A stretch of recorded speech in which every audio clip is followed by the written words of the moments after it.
Patrick McEwen for Inside Lacrosse here at Jesse Owens Memorial Stadium in Columbus, where the Maryland Terrapins just clinched the Big Ten Tournament Championship, led by 5 goals from Connor Kelly.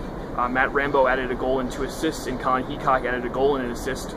They were able to beat the Ohio State Buckeyes 10-9. Jake Withers was 13-23 with 10 ground balls in the faceoffs for Ohio State, but Maryland was able to neutralize him by going to double pulls on the wings. Bryce Young had 4 ground balls and Matt Neufeld had 3 to keep possessions roughly equal. On offense, Ohio State had some success out of invert sets, led by midfielder Jack Jasinski, had a goal and an assist, as well as freshman tackman Trey LeClaire, sweeping to his right hand in the middle of the field, step down shot from the outside, as well as a bull dodge down the alley. Kyle Devitt here with Inside Lacrosse, the Big East tournament at Providence. Marquette is victorious 10-9 over a very game Friar squad today. Excellent performances from the defense led by Gerard Newman and Tate Boyce in goal. Just wasn't enough to stop Marquette from winning the championship one more time in a row after they defeated Denver in the semifinal. The Golden Eagles were led by Grant Preisler's 2-goal, 2-assist performance, as well as Ryan McNamara's 2-goal, 1-assist performance, including the final nail in the coffin to make it 10-7 and getting Marquette to the 10-goal mark. Albany made a statement in the America East tournament, winning the league championship in AQ in dominant fashion over Binghamton. The Great Danes won 20-8, 2 days after easily dispatching Stony Brook 19-6. Connor Fields was electric Saturday with 3 goals and 6 assists. For the weekend, he had 11 assists, the most ever in the America East tournament. The team set a number of records: highest faceoff percentage with 77.9% by TD Ireland, most goals with 39, and total margin of victory of plus 25. It was dominant in every fashion on Saturday.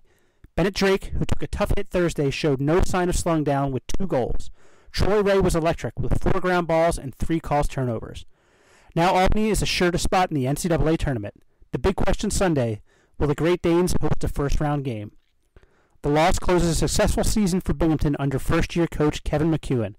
The Bearcats finished 11-5 after a 4-win season a year ago.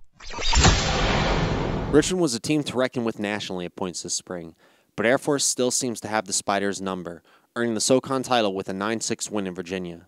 The Falcons came out of the gate strong, building an 8-2 lead beyond a hat-trick from Andrew Tian and 1 goal, 2 assists from Chris Walsh. But Richmond came alive late, going on a 4-0 run to make this tense, as Lane Collins had a hat-trick. Solid D from the Falcons, though, including holding Teddy Hatfield to just 1 goal and 1 assist, and 13 saves from goalie Mitch Rose, has Air Force returning to the NCAA tournament with the league AQ, despite being outshot and outground-balled in the game. For another year, it seems, the South runs through Colorado Springs. Hey everybody, this is Jeff Shannon with Inside Lacrosse, and I just covered Towson's CAA Championship Tournament win. The Towson Tigers, the 2017 CAA champions, beating UMass in Saturday's title game 9-4.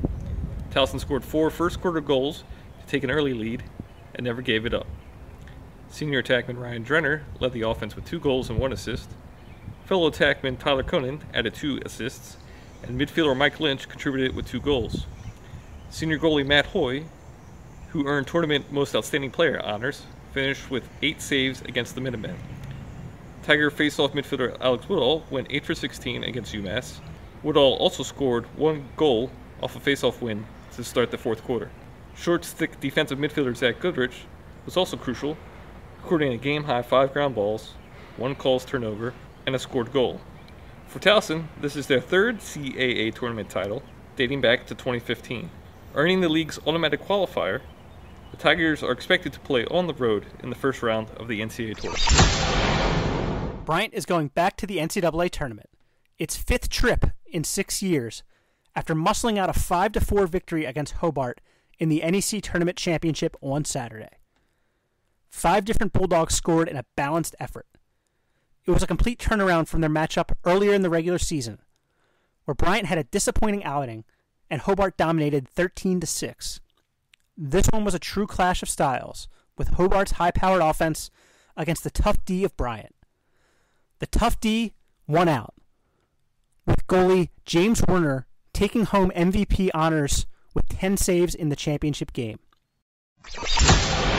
Though the bubble may be too small for Army, the Black Knights gave a valiant effort with one more emphatic resume point as they topped Notre Dame in overtime, 10-9. The Irish built a 3-0 lead early, but Army's 5-0 run in the second quarter took the lead and put pressure on Notre Dame. From there, the teams would mostly trade goals, as Brendan Gleeson gave Notre Dame a lead to start the fourth, but Cole Johnson answered halfway through to knot the game at 9.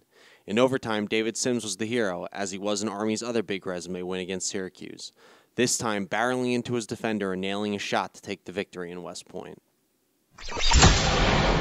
Syracuse's resume continues to look like that of a top 3 seed in the NCAA tournament, but the Orange once again made it interesting, beating Colgate 11-9 in Hamilton, New York.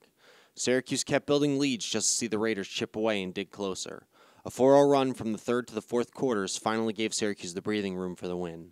Brennan Bomberry led the way in the win with a hat-trick and an assist, but Colgate's Sam Cleveland led all scorers in the day with 4 goals and 2 assists. The Orange await their tournament fate, all but assured to host in the first round. The MAAC is on the precipice of history, as Monmouth advanced to their first league championship game with an 11-7 win over Detroit Mercy. After allowing an early goal to the Titans, the Hawks tied the game and never looked back, slowly building a lead behind good defense and a 3-goal, 1-assist performance from Eamon Campbell. Marist reached their 4th straight MAAC final with an 8-5 win over Canisius. J.D. Recker set the conference record with his 130th assist in the game. Monmouth and Marist will square off at 10 a.m. Sunday with the AQ on the line. The game will air on ESPNU and Watch ESPN. The Ivy League Championship is set after Friday's rainy action. Brown advanced at the 4th seed, topping Princeton 17-15 in a shootout. Princeton started hot, building a 4-1 lead, but the Bears clawed back, with the teams largely trading goals in the second and third. Tied at 10-10 at the end of 3, a 5-0 run through the middle of the fourth quarter built the margin of victory for Brown. Dylan Malloy had 4 goals and 2 assists, and Stephen Hudek netted 5 and 1. Phil Goss had 20 saves in the win. Another goalie stole the show in the late game, but unfortunately he couldn't also earn the win. Yale and Penn played to a 12-12 tie through 4 quarters, so they played 4 overtimes as well. In the extra sessions, Quaker keeper Reed Junket was fantastic, but Joe Sessa had the last word for the Bulldogs, utilizing a hitch dodge and slippery footing to seal the win in the 4th overtime. Brown and Yale will play at noon on Sunday on ESPNU.